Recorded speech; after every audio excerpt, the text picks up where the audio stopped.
बिस्मिल्लाहिर्रहमानिर्रहीम। अस्सलाम वालेकुम दोस्तों, मैं हूं ब्रिगेडियर रिटायर्ड तारिक जमान और आप देख रहे हैं मेरा और आपका यूट्यूब चैनल वर्सटाइल टच। अच्छा दोस्तों, वर्सटाइल टच चैनल के नाम की मुनासबत से मैंने तकरीबन हर मौजू पर बात की और आपने व्लॉग्स की एक नई वैरायटी देखी।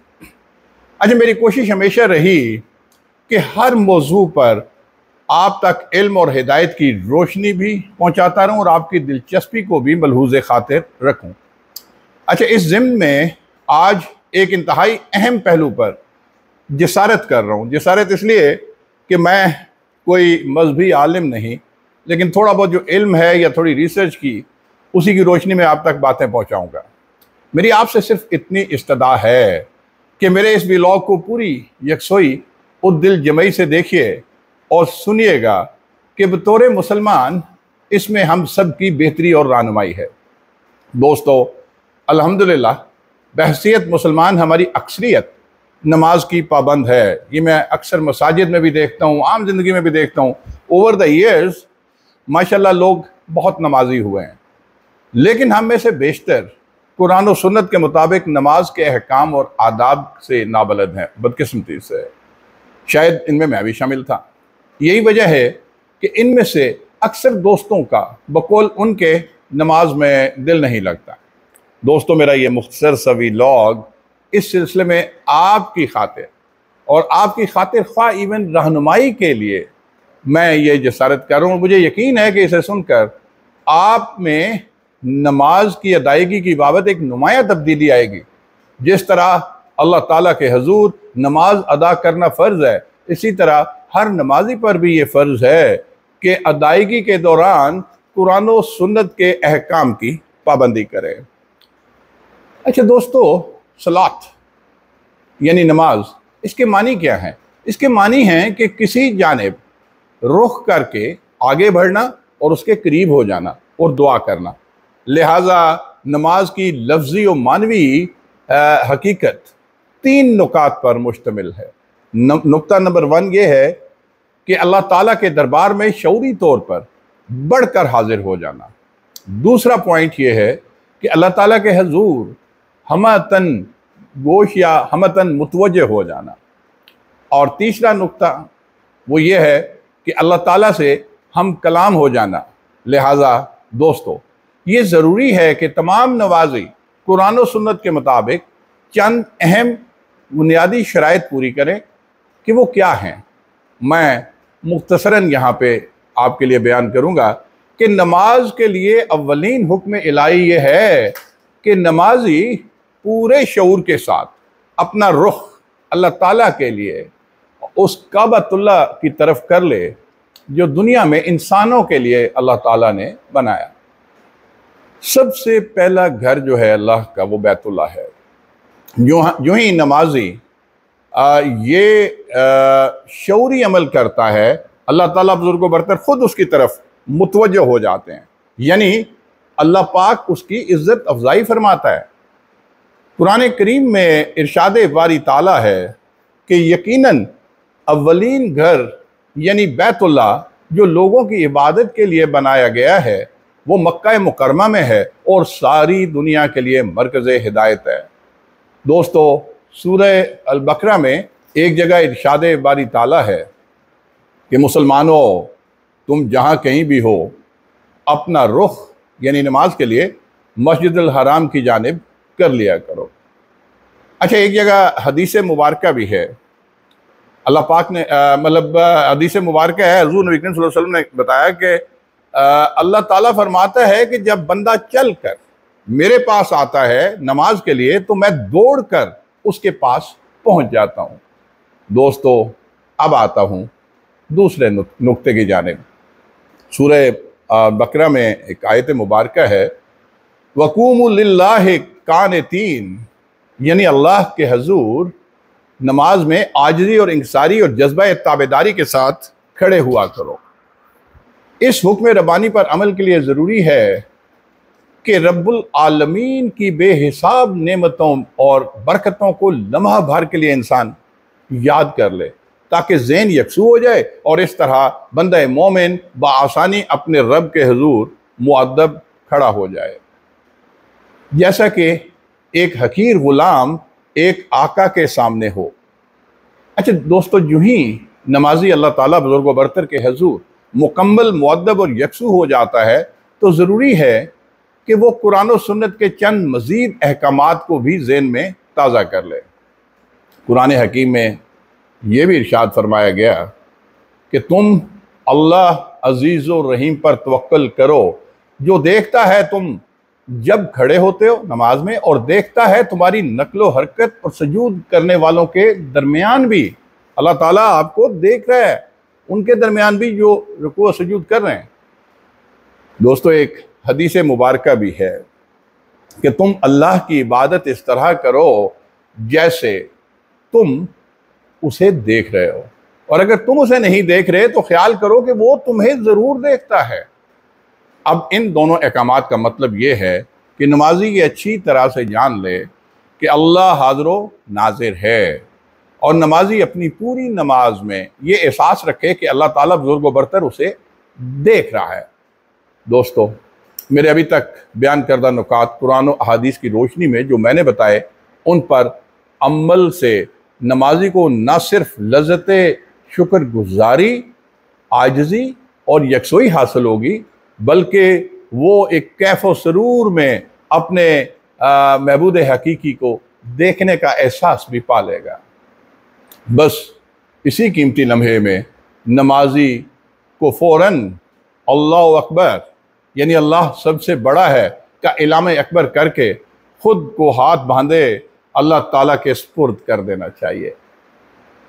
इस तरह आगाज़ नमाज से इख्तिताम नमाज तक सारे अल्फाज और अफ़आल यानी सबसे पहले खुद सुपुर्दगी का इजहार, हाथ उठाए करना और फिर हाथ बांधे खड़े हो जाना, ज़ुबान से अल्लाह ताला बुज़ुर्ग व बरतर को मुखातिब करना, कलमात अदा करना, उसके हजूर झुक कर रुकू करना, उसके कदमों में सजदा रेज होकर इंतहाई पस्ती इख्तियार करना और उसके सामने दो जानू होकर मुअद्दब बैठ जाना। दोस्तों, ये सब कुछ मुख्तलिफ अदाओं में बंदगी का कोलो करार भी है और ग़ुलामी का अमली इजहार भी। लिहाजा ये सब कुछ शऊरी तौर पर और पूरी दिल जमई के साथ करना ज़रूरी है। मज़ीद बराए कि मज़कूरा हर फ़ेल अब्दियत मैं कहूँगा अंजाम देते वक्त नमाज में ज़ुबान से हम जो कुछ अदा करते हैं उसके मानी और मफ़हूम को भी ज़हन में रखना चाहिए। वैसे तो आम ज़िंदगी में भी यही तहज़ीबी और इखलाकी तकाज़ा भी होता है कि आप किसी से जब मुखातिब होते हैं या किसी को जब मुखातिब किया जाए तो सोच समझ कर होश व हवास के साथ मुखातिब किया जाए, और नमाज में अल्लाह ताला बुज़ुर्ग व बरतर से दुआएं भी मांगी जाएं, और अगर मांगने वाले को ये मालूम ही ना हो कि वो क्या मांग रहा है तो फिर ये एक मुकम्मल गफलत होगी। और यही वजह है कि अल्लाह ताला और उसके रसूल मकबूल सल्लल्लाहु अलैहि वसल्लम ने ये शर्त आयद की है कि नमाज न सिर्फ बाकायमी होश व हवास अदा की जाए, बल्कि नमाज में मुकर्रर अल्फाज और कलमात भी और उनके मफहूम को समझते हुए उनको अदा किया जाए। यही वजह है कि सूरह निसा में वाज़े तौर पर अल्लाह ताला बुज़ुर्ग व बरतर ने फरमाया कि ए अहले ईमान, तुम नशे यानी मदोशी में नमाज के करीब ना जाओ कि तुम जब तक पूरी तरह होश में ना आ जाओ और तुम्हें ये समझ हो कि क्या कुछ तुम कह रहे हो। ये भी मतलब अल्लाह ताला का इरशाद गिरामी है।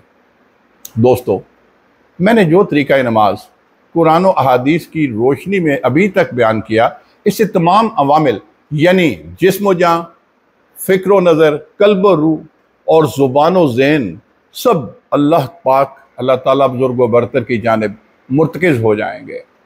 इसी बंदगी और ज़िंदगी को ओज कमाल पर पहुँचा देने के लिए रसूल करीम सल्लल्लाहु अलैहि वसल्लम ने इरशाद फरमाया कि तुम लोग नमाज इस तरह अदा करो जैसे कि उसी वक्त मर रहे हो और अपनी अलविदा की नमाज पढ़ रहे हो। ये गौर कीजिएगा दोस्तों इस हदीस मुबारका पे। चुनाचे आप ये कह सकते हैं कि ये हिदायत नबवी सल्लल्लाहु अलैहि वसल्लम उन तमाम अहकामात और आदाब की तकमील कर देती है, जो नमाज की बाबत अभी मैंने आपसे पहले बयान किए। इसी हिदायत की रोशनी में हर नमाजी अल्लाह रब्बुल इज़्ज़त के रूबरू आते ही कुदरती तौर पर खौफो खशियत और खुशू खजू से मज़य्यन हो जाएगा, जैसा कि ये उसकी आखिरी नमाज हो। दोस्तों, बदकिस्मती से आज हम में से बेशतर लोग नमाज तो पढ़ते हैं मगर उसे महज फ़र्ज समझकर जल्दी जल्दी भुगताते हैं, और अक्सर ऐसी नमाजें मैं कहूँगा कि खुशू व खजू से आरी होती हैं। एक जगह और इरशाद कुरान पाक में इरशाद बारी ताला है कि यकीनन फौज व फलाह पा गए वो अहले ईमान जो अपनी नमाजों में खुशू व खजू और खौफ व खशियत इख्तियार करते हैं। व्यूअर्स, कुरान और सुन्नत में नमाज के बुनियादी अहकामात और आदाब का आखिरी नुक्ता भी बड़ी अहमियत का हामिल है, और इससे भी अच्छी तरह ज़हन नशीन कर लीजिए। वो ये कि जो नमाजी भी बयान करदा बुनियादी आप लवाजमात कह सकते हैं, बुनियादी शराइत कह सकते हैं, उसके साथ अगर नमाज अदा नहीं करते तो इन्हें अल्लाह ताला बुजुर्ग बरतर वाज़े तौर पर मुतनब्बे करने के लिए फरमाते हैं, इरशाद बारी ताला है कि पस तबाही है उन नमाजियों के लिए जो अपनी नमाजों से गफलत बरतते हैं। यानी पस तबाही है उन नमाजियों के लिए जो अपनी नमाजों से गफलत बरतते हैं। इसका साफ मतलब यह है कि मुकर्ररा आदाब और अहकाम वाली नमाजें, जो मतलब है कि मुकर्ररा जो आदाब और अहकाम वाली नमाजें ही असल नमाजें हैं। उसके बगैर आप कह लें कि नमाजें बेकार ही नहीं बल्कि नमाजियों के लिए बाइसे तबाही भी हैं। यानी दोस्तों, ये देखिए कि ये जो इरशाद बारी ताला है ये नमाजियों के लिए है कि नमाज पढ़ते हैं लेकिन उसमें गफलत बरतते हैं। तो ज़रा सोचिए कि वो नमाजी ये उनके लिए है कि जो नमाजी नमाज पढ़ते हैं लेकिन अदम तोजही और गफलत बरतते हैं, तो उनके लिए रब ज़ुल जलाल ने इस तबाही का इरशाद फरमाया। तो जो लोग सिरे से नमाज ही नहीं पढ़ते तो उनका अंजाम क्या होगा। यहाँ पे ये पॉइंट भी नोट कीजिए कि नमाज ही मुसलमान और काफिर में फ़र्क बताती है। तो ये तो अल्लाह पाक ने नमाजी जो हैं उनको कहा कि अगर गफलत बरते हो या अहकाम व आदाब के मुताबिक नहीं पढ़ते तो उनके लिए तबाही है, तो वो तो फिर किसी खातिर में ही नहीं है जो नमाज नहीं पढ़ते। तो यहाँ पॉइंट ये भी है कि प्लीज़ खुदारा मुसलमान हैं, नमाज ज़रूर पढ़िएगा।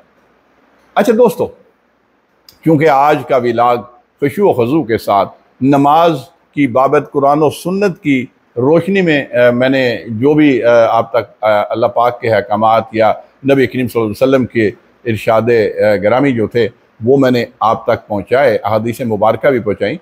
लेकिन यहाँ पर इससे पहले कि मैं इस व्लॉग को एंड करूँ, एक नज़म कुछ दिन पहले मैंने कहीं पढ़ी थी और बड़ी इसी से मुताबिकत रखती है खुशू व खजू की नमाज़ों के बारे में, नमाजियों के बारे में, उन सजदों के बारे में जिसको मैं कहूँगा कि मोहब्बत के सजदे। एंड में वो नज़म आपके गोश गुजारता हूँ। अर्ज़ है कि वो धूपों में तपती ज़मीनों पे सजदे, वो धूपों में तपती ज़मीनों पे सजदे, सफ़र में वो घोड़ों की जीनों पे सजदे, चट्टानों की ऊंची जबीनों पे सजदे, वो सहरा बयाबा के सीनों पे सजदे, अलालत में सजदे मुसीबत में सजदे, अलालत में सजदे मुसीबत में सजदे, वो फाकों में हाजत में गुर्बत में सजदे, वो जंगो जदल में हरासत में सजदे, निगाह लगा तीर जख्मों की हालत में सजदे। ये दोबारा बंद कहता हूँ कि अलालत में सजदे मुसीबत में सजदे, वो फाकों में सजदे, वो हाजत में गुर्बत में सजदे, वो फाकों में हाजत में गुर्बत में सजदे, वो जंगो जदल में हरासत में सजदे, लगा तीर जख्मों की हालत में सजदे, वो गारों की वहशत में पुरनूर सजदे, वो गारों की वहशत में पुरनूर सजदे, वो खंजर के साए में मसरूर सजदे, वो रातों में खिलवत से मामूर सजदे, वो लंबी रुकातों से मस्कूर सजदे, वो सजदे मुहाफिज मददगार सजदे, वो सजदे मुहाफिज मददगार सजदे, गमों के मुकाबिल इतरदार सजदे, निजात और बख्शिश के सालार सजदे, झुका सर तो बनते थे तलवार सजदे, वो सजदों के शौकीन गाजी कहाँ हैं, ज़मीं पूछती है नमाजी कहाँ है। और हमारे बुझे दिल से बेजार सजदे, जो आजकल हम बदकिस्मती से करते हैं कि हमारे बुझे दिल से बेजार सजदे, ख्यालों में उलझे हुए 4 सजदे, मुसल्ले में रेशम के बीमार सजदे, चमकती दीवारों में लाचार सजदे। ये बंद भी दोबारा कहता हूं कि हमारे बुझे दिल से बेजार सजदे, ख्यालों में उलझे हुए 4 सजदे, मुसल्ले में रेशम के बीमार सजदे, चमकती दीवारों में लाचार सजदे, रियाकार सजदे हैं, नादार सजदे हैं, पुरनूर बेजौक मुर्दार सजदे, सरों के सितम से हैं संगजार सजदे, दिलों की नहूसत से मसमार सजदे, और हैं मफरूर सजदे, हैं मफरूर सजदे, हैं मगरूर सजदे, हैं कमजोर बेजान माजूर सजदे, गुनाहों की चक्की में हैं चूर सजदे, घुसीटे गुलामों से मजबूर सजदे, के सजदों में सर हैं भटकते हैं सजदे, के सजदों में सर हैं भटकते हैं सजदे, सरासर सरों पे लटकते हैं सजदे, निगाहे खजू में खटकते हैं सजदे, दुआओं से दामन झटकते हैं सजदे, वो सजदों के शौकीन गाजी कहाँ हैं, जमी पूछती है नमाजी कहाँ है।